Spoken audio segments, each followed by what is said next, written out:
Hello everyone, welcome back to my channel. So in this video I'll be explaining you about expression for discharge through a Chipoletti weir or a Chipoletti notch. So you can watch my earlier videos where I was discussing about you have a broad crested weir, narrow crested weir, and expression for discharge through various types of notches based on cross section. So based on the shape of the opening or cross section, we have trapezoidal notch, triangular notch, stepped notch, and rectangular notch. And based on end contractions, we have suppressed and the weir or the notch with no contractions, right? So in this video I'll be talking about a Chipoletti weir or a Chipoletti notch. So this is basically just a trapezoidal notch. So this Chipoletti weir or a Chipoletti notch just looks like a trapezoidal notch, but the difference is that if you remember in our trapezoidal notch derivation, we said like trapezoidal notch is a summation of a rectangular notch and a triangular portion. Okay, so that's why there we wrote the discharges Q1 plus Q2, where Q1 is discharge through rectangular portion and Q2 is discharge through triangular portion.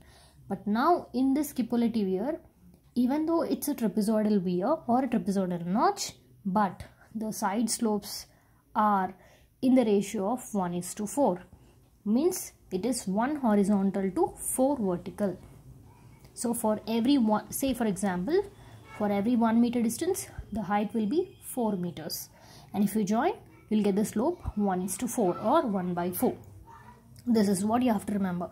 Where it is competitive exam point of view or objective point of view, they may ask what is Chipoletti weir. So it's nothing but a trapezoidal weir whose slope is 1 horizontal is to 4 vertical. Okay, so you can see in the diagram, this is the Chipoletti weir we have. So basically it looks like a rectangular notch, trapezoidal notch or a weir.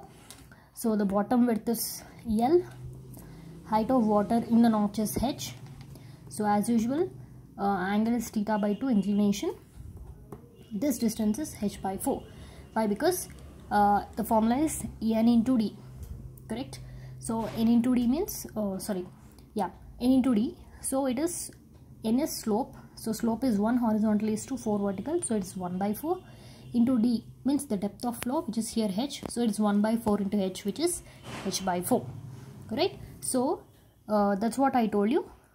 Slope should be 1/4. So from this triangle ABC, you can see there is a right angle at B. So from the right angle triangle ABC, let's apply tan theta by 2. So tan theta or tan generally stands for opposite by adjacent. So it is AB by BC. Okay. Yeah, I made a correction. It's AB by BC. So AB is already H/4. Just now I told you how to get that distance. It is N into D, slope into the total depth of flow of water. Slope is 1/4. 1:4, 1/4, 1 in 4, everything is the same. So 1/4 into H is H/4.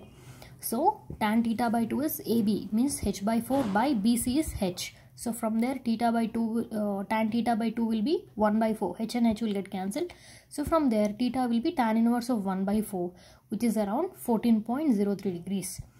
So when you want to tell in terms of slope, you can tell it is 1 horizontal is to 4 vertical. When you want to tell in terms of degrees or angle, theta by 2 is around 14.03 degrees, means theta will be 2 into 14.03.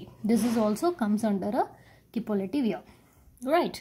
So by giving this slope to the sides, you can expect an increase in the discharge through the triangular parts, which is your ABC and DFE. Okay, say suppose if this slope of 1/4 is not provided, suppose these triangular portions are absent. Just imagine there is only a rectangular portion. So when the water is flowing through the rectangular portion, due to end contractions, there may be some decrease in the discharge. So to compensate this decrease in discharge, we are adding this triangular portions. So remember, practically wherever you have a rectangular notch having end contractions or subjected to end contractions, you need not worry, just add triangular portion on either sides. Then that becomes a Chipoletti weir, and there you can compensate that discharge loss whatever is happening. Okay. So in Kipoleti weir, we are not considering any end contraction factor. Say, I was just telling, right, to compensate the decrease in discharge through the rectangular portion, we are adding triangular portions from either sides. That's how I have shown here.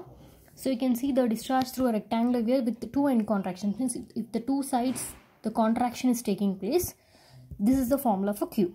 Okay, so it's a direct formula, 2 by 3 into CD into L minus 0.2 H into root 2G into H power 3 by 2.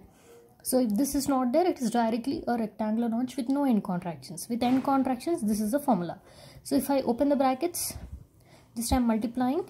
So this is first term, this is minus second term. So now you can observe from the formula, so you can see this is the discharge through, actual formula for discharge through rectangular notch or weir is this. Minus you got this value, means what? This much value is decreasing from this value, correct? So a value of 2 by 5 CD root 2G H power 5 by 2 is missing, means that discharge is decreasing. So what we are doing to compensate this value of discharge, we are adding triangular portions on either sides with inclination of theta by 2, correct? So we actually know what is the discharge expression from a triangular notch. It's directly 8 by 15 into CD into root 2G into tan theta by 2 into H power 5 by 2, correct? So for the same slope, what is tan theta by 2 according to Kipoleti weir? 1 by 4, which I have shown you in the beginning, right? This one, tan theta by 2 is 1 by 4. So 8 by 15 into CD into root 2G into, in the place of tan theta by 2, substitute 1 by 4 into H power 5 by 2. What do you got? 2 by 15 CD root 2G H power 5 by 2. This is what I was talking. How much we are losing? This value. How much we compensated? This value. So finally what we can say that the discharge which is flowing through a Kipoleti weir will be the same formula as that of a rectangular notch. 2 by 3 CDL root 2G H power 3 by 2. So the formula, if you remember, the formula for rectangular expression for discharge through rectangular notch is the same formula. The same formula will carry to narrow crested weir, and the same formula is for Kipoleti weir also, right? So you do not confuse. Three formulas are same for one formula is same for three types of weirs: rectangular, narrow crested and Kipoleti weir. Yeah, so next I have discharge over a Ogee weir. So Ogee weir is similar to a sharp crested weir. Means for a Ogee weir, the crest will be sharp. We already know for notches, the bottom part is called as crest, but for weirs the top part is called crest. So if the top part is sharp, we call it as a sharp crested weir. So Ogee is one of the types of sharp crested weir. So in this, say suppose if the water is flowing in an open channel, and if you put a Ogee weir, see the shape of the Ogee weir will be like this. So initially the crest will be sharper and it will take like this, something like a small mountain or something like a small obstacle. It will look like that's an Ogee weir. So when the water is flowing, once the water touches this crest of the Ogee weir, the water level will little bit rise and then fall. Okay, so the water directly don't flow straightly. So when the water movement is coming, you can see due to this geometry, it will rise up to little bit and it will fall. It will take a parabolic form. That is only a Ogee weir. So I told, right, the water is coming like this, it is increasing and it is falling. That increasing will be around 0.115 H. So if the H is the nappy or crest of water flowing over the Ogee weir. So after reaching this crest, you can observe it's by basic geometry, you have a bump shape. So obviously the water will rise. From the crest part, the water will rise. That height will be around 0.115 times H. That's called as a Ogee weir. So the maximum rise will be 0.115 times the actual sheet of water flowing. Okay, and another easy point to remember, the discharge flowing through an Ogee weir is also same as the discharge flowing through a rectangular notch. So again the same formula, 2 by 3 into CD into L into root 2G into H power 3 by 2. So my friends, so one formula of discharge Q is same for four types of weirs: rectangular weir, narrow crested weir, Kipoleti weir and a Ogee weir.